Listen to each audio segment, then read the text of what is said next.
Guys आज हम आपके लिए लेकर के आए हैं कि एयरफोर्स के सेकंड फेज के second third test adaptability second test में फर्स्ट राउंड में आप अपने आप को इंट्रोड्यूस कर रहे होते हैं या आपको अपने आप को इंट्रोड्यूस करना होता है followed by the topic description.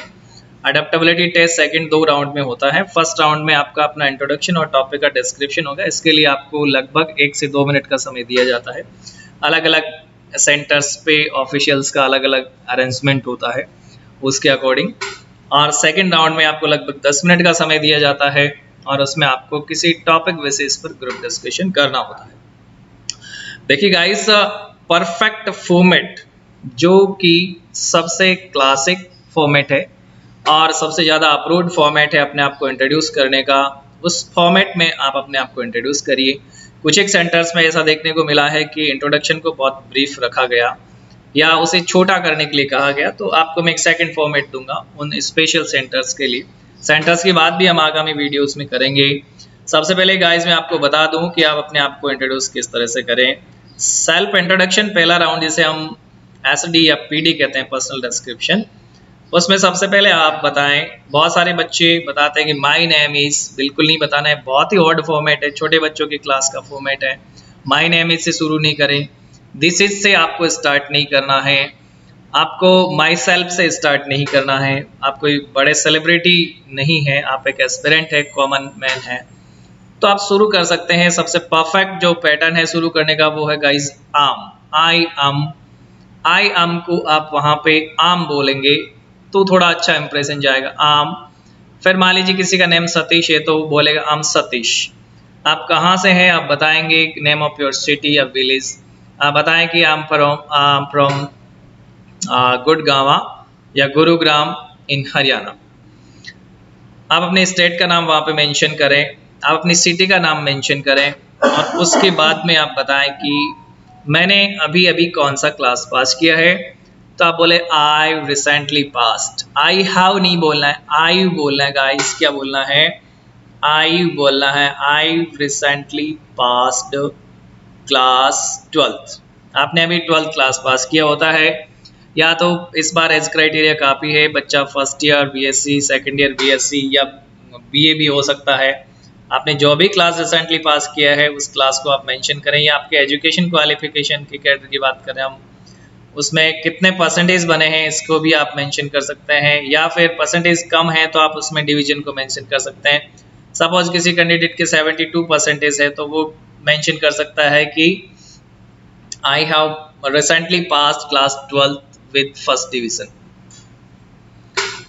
या फिर आप जिस क्लास में अभी पढ़ रहे हैं उसका जिक्र कर सकते हैं, उसको मेंशन कर सकते हैं। आप जिस किसी भी क्लास में पढ़ रहे हैं तो आप इंग्लिश में कैसे बोलेंगे कि I am pursuing in class, मैं इस क्लास में पढ़ रहा हूँ। I am pursuing in class BSc first year. आप बोलेंगे कि I am pursuing in BSc first year या BSc सेकेंड ईयर या BA second year first year. हमेशा बहुत सारे बच्चे गलती करते हैं बताने में कि मैं कहाँ से बिलोंग करता हूँ या किस कैडर से बिलोंग करता हूँ। आई बिलोंग्स टू बोलते हैं गाइस, कभी भी आई बिलोंग्स टू का यूज़ नहीं करना है। इंट्रोडक्शन आपका पहला इंप्रेशन है, क्योंकि सबसे पहली एक्टिविटी यही है जिसमें कि आप ओरली बोल करके मौखिक रूप से ऑफिसर्स के सामने आते हैं। यहाँ पे यदि आपका इंट्रोडक्शन थोड़ा खराब जाता है तो आगे के लिए राउंड्स जो होंगे उनमें भी आपको क्वालिफाई करने में दिक्कत आएगी, क्योंकि आपके चेस्ट नंबर से आपकी रिकॉग्निशन होती है। आई बिलोंग टू बोलें, आई बिलोंग टू अम्बल मिडिल क्लास हिंदू मुस्लिम सिख ईसाई, कोई सी फैमिली से बिलोंग करते हैं तो आप इस वे में इसको मेंशन करें। आई बिलोंग टू अम्बल मिडिल क्लास हिंदू फैमिली बोलें, या जो भी फैमिली से बिलोंग करते हैं मुस्लिम फैमिली उससे बोले। वी आर, कितने फैमिली मेंबर है तो इसे वी आर नहीं बोलेगा, इसे बोलना वी आर। क्या बोलना है? We are 7 members in our family, we are 3 members in our family, we are 4 members in our family। जितने भी फैमिली मेंबर्स हैं उसके हिसाब से आपको बताना गाइस। उसके बाद में बच्चे सबसे बड़ी गलती करते हैं कि माय फादर नेम इज। क्या गलती करते हैं guys? My father name is, my father name is, my mother name is, my brother name is, my sister name is, बिल्कुल यूज नहीं करना है गाइस। आपको यूज क्या करना है? My father mister, my mother Mrs क्या यूज करना है, my father mister Ankit Kumar, जो भी फादर नेम है आपका नाम मेंशन करें, वो कहाँ पे जॉब कर रहे हैं, कहाँ पे सर्विस कर रहे हैं, या फिर वो फार्मर है, या फिर वो क्या काम करते हैं, उस प्रोफेशन को मेंशन करेंगे। तो माई फादर नेम नहीं बोलना है, my father mister Amit Kumar is a farmer, is a clerk, is an airman, जो भी है वो आपको यहाँ पे उनकी डेजिग्नेशन को मेंशन करना होता है गाइस।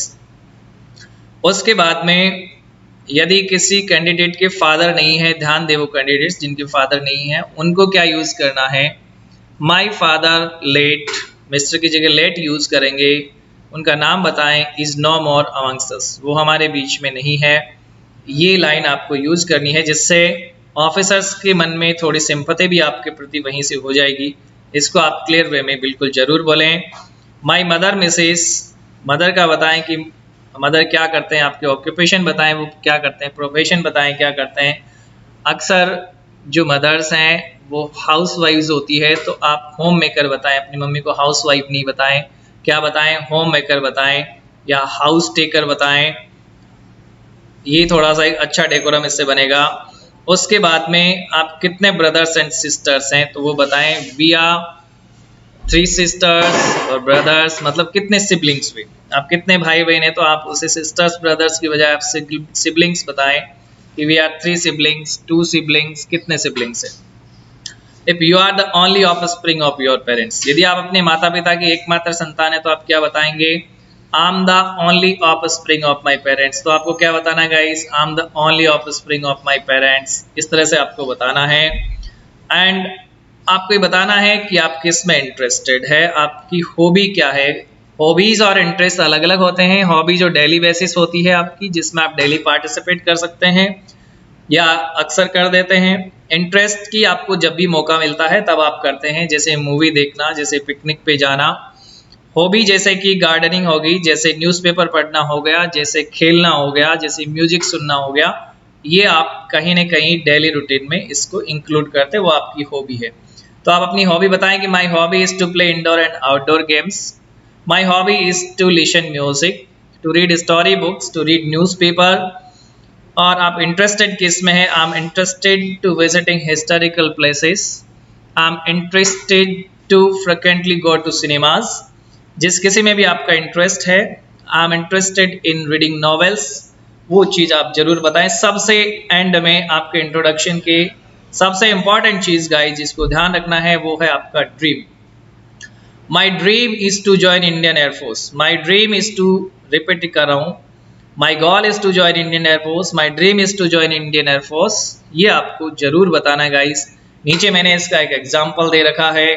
ये सारा का सारा इंट्रोडक्शन आपको मुझे मेरी बुक में मिल सकता है, आपको मेरी बुक में मिल सकता है, और आप इस बुक को ऑनलाइन फ्लिपकार्ट से, अमेजोन से परचेज कर सकते हैं गाइस, और इससे इसकी स्टडी कर सकते हैं। यदि आपको ग्रुप में प्रैक्टिस करना है तो आप मेरी एकेडमी ज्वाइन कर सकते हैं, यहाँ पे आकर के फिजिकली, यदि आपको ग्रुप की नीड आवश्यकता फील हो रही है तो गाइस आगे मैं आपके लिए लेकर के आऊँगा बहुत सारी knowledge about group discussion and SRT. So बने रहिए मेरे चैनल पर। Thank you for watching. जय हिंद गाइस।